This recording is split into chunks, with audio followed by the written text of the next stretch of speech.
লাখ লোক থাকবে না, প্রত্যেকে যার যার কাজে লেগে যাবে। যারা যে কাজে ছিলেন তারা একজন অতিরিক্ত লোক থাকবে না, ওখানে একটু ঘেরাও দেওয়া আসে, কোন লোক অতিরিক্ত থাকবে না, তাদেরকে বের করে দাও। আর আপনারা যারা আছেন বসে বসে দুরূদ শরীফ পড়েন এবং সিরিয়াসলি আমাদের মুসলমানদের আজকে যে দুরবস্থা, এর অন্যতম একটা বড় কারণ আমরা নামে মুসলমান, আমরা ইসলাম থেকে সরে গেছি। আমাদের শক্তির মূল জায়গাটা হলো আমরা আল্লাহর কাছ থেকে সাহায্য চাইবো, এটা হলো আমাদের শক্তির মূল জায়গাটা। এটাই আমরা হারিয়ে ফেলেছি। আমরা এখন শুধুমাত্র হাত পা দিয়ে আমরা হাতটাই চেষ্টা করি, কিন্তু আসলে দিন শেষে আমরা কিছু করতে পারছি না। দেখুন, ফেনী, নোয়াখালী, লক্ষ্মীপুর এবং কুমিল্লা, এমনকি আপনার চিটাগাং এর ফটিকছড়ি এলাকাতে যে পরিমাণ কষ্টে মানুষ আছে, সারা রাত যে পরিমাণ মানুষের আর্তনাদ এসেছে, আমাদের কাছে যে সমস্ত ইনফরমেশন এসেছে সেগুলো গা শিউরে ওঠার মতো। এক একজন তার বাড়ির ভিটা রেখে একজনকে রাখতে গেছেন, এসে দেখেন ভিটা সহ পানিতে নিয়ে গেছে মানুষজন সহকারে। তো ক্ষয়ক্ষতির পরিমাণ এত ভয়াবহ যে 22-এর বন্যা যতটা ভয়াবহ ছিল, সিলেটের বন্যা এটা তার চাইতে কোনো ক্রমে কম নয়। এই বন্যা শুধু এই ফেনী নোয়াখালী এলাকা নয়, সিলেট এলাকাতে ইতিমধ্যে প্লাবন শুরু হয়ে গেছে এবং অনেক অঞ্চল ইতিমধ্যে প্লাবিত হয়ে গেছে। আমরা এখানে আনন্দ বা ফুর্তি করতে আসিনি, আমাদের বুক ভরা ব্যথা আছে ভাই। আপনারা যারা আসছেন, আপনারাও কষ্ট করে এসছেন, নিশ্চয়ই আপনাদের সেই ব্যথার জায়গা থেকে আপনারা এসছেন। অতএব আমরা চেষ্টা করব এই জায়গাতে যতক্ষণ থাকি আমরা আল্লাহর কাছে দোয়া করব মনে প্রাণে, আল্লাহ যেন তাদের কষ্ট লাঘব করে দেন। আর আমাদের এই প্রিয় দেশটাকে আল্লাহ তাআলা এতটা স্বাবলম্বী করে দেন যে কোনো বাঁধের পানি এটা যেন আমাদেরকে আর ডোবাতে না পারে। আমরা যেন বাঁধের পানি এটাকে মোকাবেলা করার জন্য তার চেয়ে বড় বাঁধ দেওয়ার শক্তি সামর্থ্য আল্লাহ যেন আমাদের। আমাদের দেশের মানুষের প্রতি বছরের এই কষ্ট আমাদের আর ভালো লাগে না। আমরা প্রতি বছর ত্রাণের প্যাকেট করতে চাই না, আমরা চাই যে এই পরিস্থিতির অবসান হোক। তো আল্লাহ তাআলার কাছে দোয়াও করতে হবে, আমাদের চেষ্টা অব্যাহত থাকতে হবে। এই জন্য আমি আপনাদেরকে অনুরোধ করতে চাই, আপনারা দরুদ এবং আমলের মাধ্যমে এখানে আপনাদের অবস্থানটা আপনারা কন্টিনিউ করতে থাকেন। ইনশাআল্লাহ ওখানে যখন কাজের সুযোগ পাবেন তখন কাজ করবেন। অতএব আমি এখন যেহেতু আমাদের যারা ডোনেশন দিয়েছেন, ডোনাররা আছেন, তাদের উদ্দেশ্যে আমরা কিছু কথা বলবো।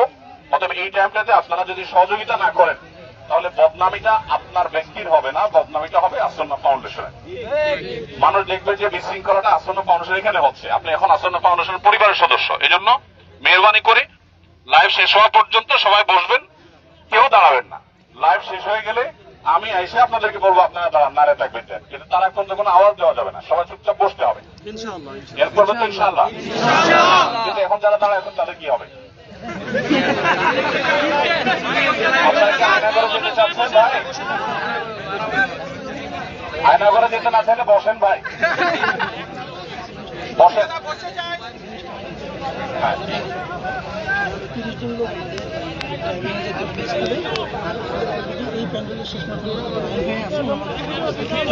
শেষ পর্যন্ত করে দৌড় দিবে। আপনি বললেন ভিতরে তো লোক লাগবে না,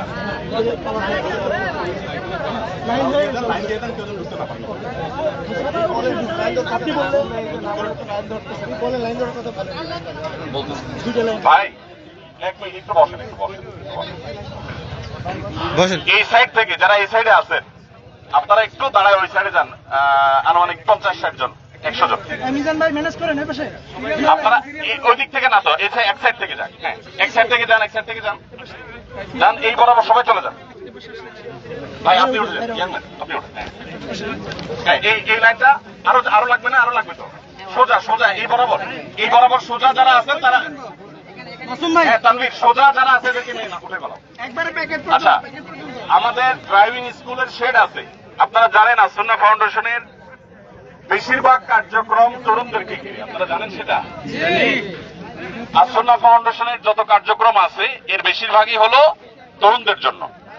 আমাদের বাড্ডা সাঁতারকোলে আসন্না স্কিল ডেভেলপমেন্ট ইনস্টিটিউটের এখানে 325টি কম্পিউটার ল্যাব বিশিষ্ট ট্রেনিং সেন্টারে ট্রেনিং দিয়ে যুবকদেরকে চাকরি দেওয়ার এই কার্যক্রম আমাদের গত কয়েক মাস ধরে চলছে। 12টা ব্যাচ ইতিমধ্যে প্রশিক্ষণ নিয়ে তাদের চাকরি হয়ে গেছে এবং অলমোস্ট 100%, 1-2 জন প্রতিটা ব্যাচে বাদ থাকে, আর বাকি সবার আলহামদুলিল্লাহ চাকরি হয়ে যায়। আমাদের এই জায়গাতেও ওই সাইডে একটা শেড আছে যেখানে আমরা ড্রাইভিং ট্রেনিং স্কুল, শেফ প্রশিক্ষণ স্কুল এবং আরো কয়েকটা ট্রেনিং আছে আমাদের। এই ট্রেনিং এর যারা প্রশিক্ষণার্থী তাদেরকে রাখবার জন্য একটা শেড তৈরি করেছি। সেই শেডের ওখানে আমাদের আজকে যে মালটা চলে যাবে দুর্গত এলাকাতে, শুকনা খাবার, চিড়া, মুড়ি, সেটা সেখানে প্রস্তুত হচ্ছে। আর এখানে যেটা প্রস্তুত হচ্ছে সেটা হলো ভারী খাবার। তো ওখানে আমাদের 30 জন মানুষ লাগবে। 30 জন। কারা কারা যাবেন হাত তোলেন। এত লোক তো লাগবে না, তাহলে আমরা একটু সিস্টেম করি। হ্যাঁ হ্যাঁ, এদিক থেকে যারা আছেন এই বরাবর আপনারা একটু সরে যান, আপনারা ওই সাইডে চলে যাবেন। বাকিরা বসেন। তুমি দাঁড়ায় যাও, মাঝখানে দাঁড়ায় যাও, এরপর আর লাগবে না। হ্যাঁ, এই 30 জনকে একজন নিয়ে যাও, সেটা নিয়ে যাবে। ভাই একজন ওনাদেরকে সেটা নিয়ে যাও। একজন নেতৃত্ব দাও, কে যাবে? এই বাবুয়ালা ভাই, তুমি হ্যাঁ ইয়াতে সেটা 30 জনকে নিয়ে যাও। ভাই ওনার সাথে 30 জন নিয়ে যান। ভাই সবাই না লাগবে না, অধিক বসেন, একটু বসেন। আপনারা একটু আমাকে হেল্প করেন। যদি দাঁড়াইতে হয় তাহলে গেটের বাইরে চলে যেতে হবে। ভাই যদি কারো দাঁড়াইতে হয় তাহলে ওর বাইরে চলে যাবেন, নাহলে আমার এলোমেলো হয়ে যাবে। যদি কারোর এখানে বসতে অসুবিধা হয় তাহলে মেহরবানি করে বাইরে যেতে পারেন, কিন্তু ভেতরে দাঁড়াবেন না প্লিজ। একটা লাইন প্রস্তুত হয়ে গেছে, আরেকটা লাইন হেলে হয়ে গেছে। হ্যাঁ, একটা লাইন প্রস্তুত হয়ে গেছে, এত মানুষ কেন?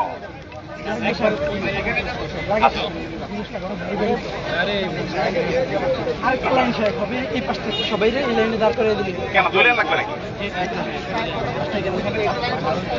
আচ্ছা, ওকে। তাহলে এই সাইডে এক কাজ করো, একজন এখানে, একজন লোক দিক দিয়া, এদিকে আরেকটা লাইন লাগবে, আরেকটা লাইন। এই বরাবর যারা আছে তারা দুই দিকে একটু মাঝখানে ফাঁকা রেখে দুই দিক থেকে দাঁড়ান। হ্যাঁ, তানভীর দাঁড়াও, ও বাকি জন না উঠে আবার। হ্যাঁ, আপনারা